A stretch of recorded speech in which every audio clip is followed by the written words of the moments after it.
making our way back on land. The captain will soon be switching to the 4x4 drive system to climb up the ramp. It can be bumpy. Parents, please look after your little ones. Do keep your arms and head away from the railing and hold on firmly to your cameras.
Okay, we are back on land.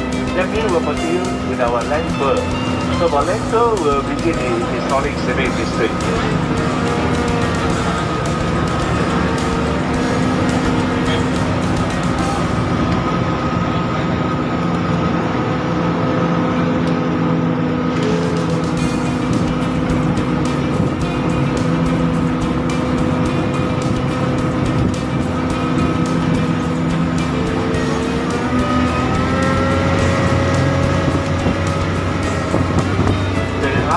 We reached the big event in September.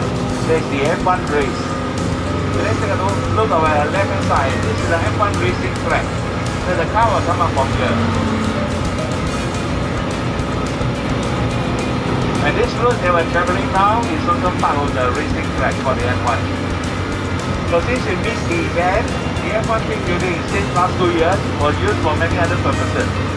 Previously, it was converted to a temporary medical facility for the COVID-19 patients.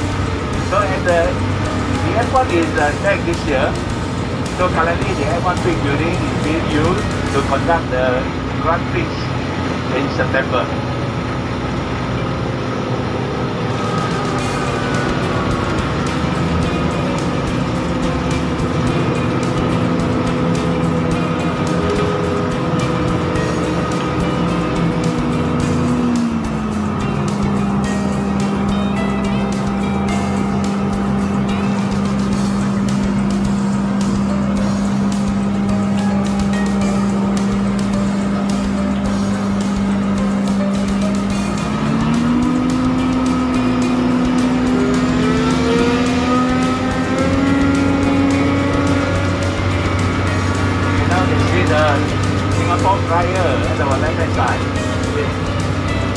The good news that the Singapore Flyer is back today.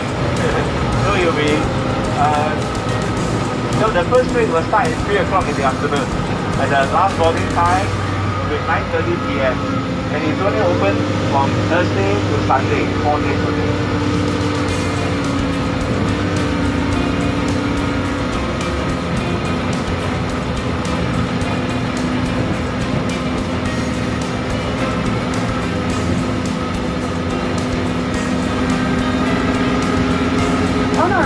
The Ritz-Carlton Hotel. Notice the octagonal windows? Shaped like the bagua, an ancient chart used to study feng shui. The windows are believed to absorb good fortune and ward off evil.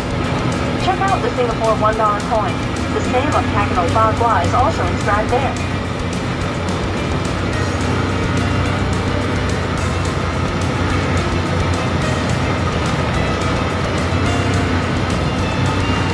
On our left is a great view of the bay.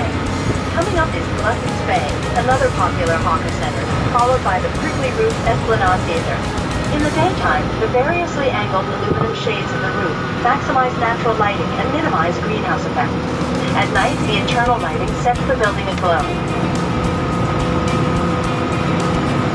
Few places in the world offer a more diverse food selection than Singapore. The spicy chili crab has enticed many foodies all over the world and is perhaps the one dish that is synonymous with Singapore. A close second would be the Hainanese chicken rice. Both dishes were selected to be contested by celebrity chef Gordon Ramsay, who pit himself against our local hawker heroes. Here is a touring tip. Hawker food centers are often packed during mealtimes. If you see an umbrella or a tissue pack on an unoccupied table, that means it's taken. Locals refer to this quirky table reservation practice as choke. Go ahead, place a tissue pack on an empty table, run off to buy your food, and the table remains yours when you return. You may have heard that Singapore is a fine country. You know how the old joke goes. Come to Singapore where you get fined for everything: spitting, chewing, littering, eating, drinking, smoking, and even forgetting to flush. The truth? It is a little bit of an exaggeration. In cases where rules still exist to curb antisocial behaviors, they are rarely, if not seldom, enforced.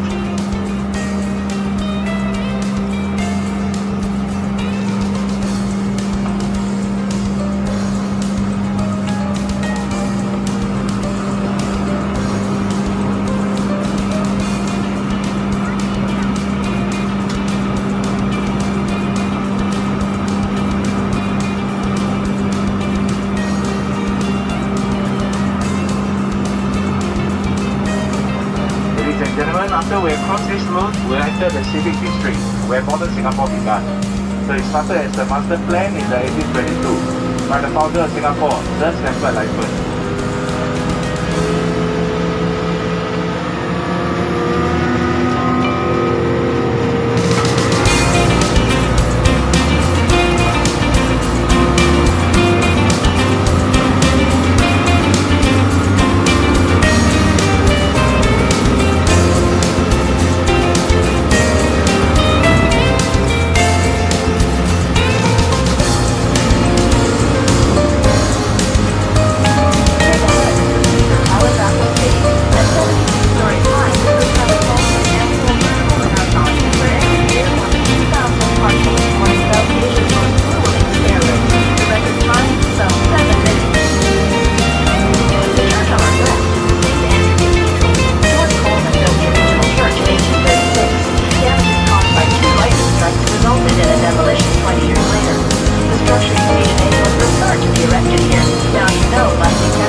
Straight on our left, you can see the UFO on top. This UFO serves a very important purpose, and it is located right on top of the new Supreme Court building. That is our new Supreme Court. Supreme Court is our highest judicial court in Singapore.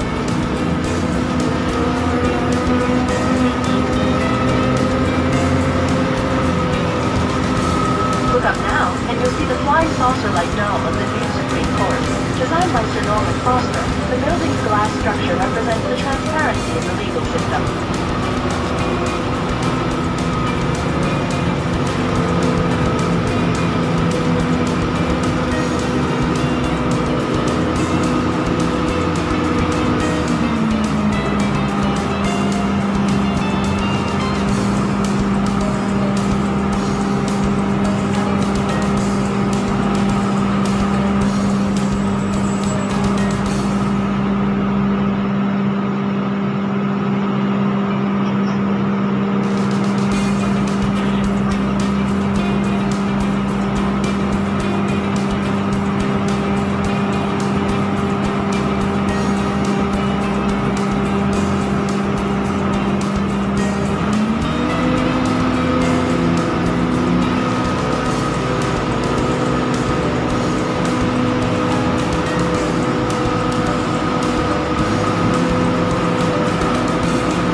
After the new Parliament House, I'm going to show the old Parliament House, where there are many colonial buildings in this area.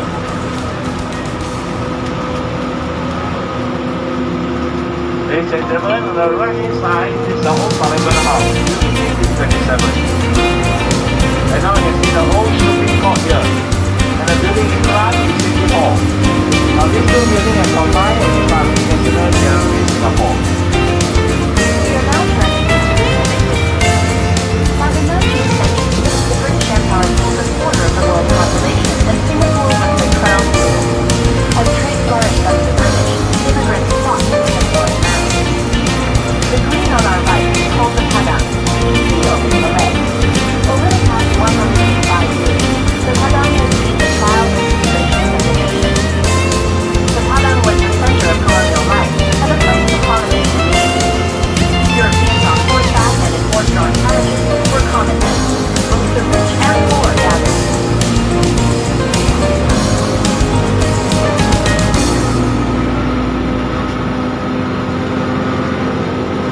On our right is the Civilian War Memorial, built in memory of civilians massacred by the Japanese during World War II.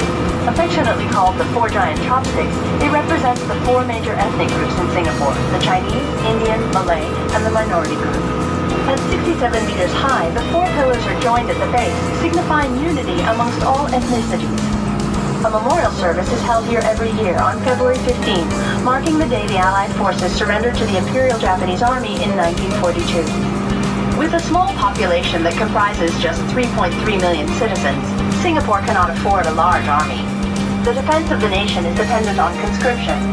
Modeled after the Swiss and Israeli militaries, all male Singaporean citizens who have reached the age of 18 will serve 2 years of mandatory national service in the police, civil defense, or armed forces.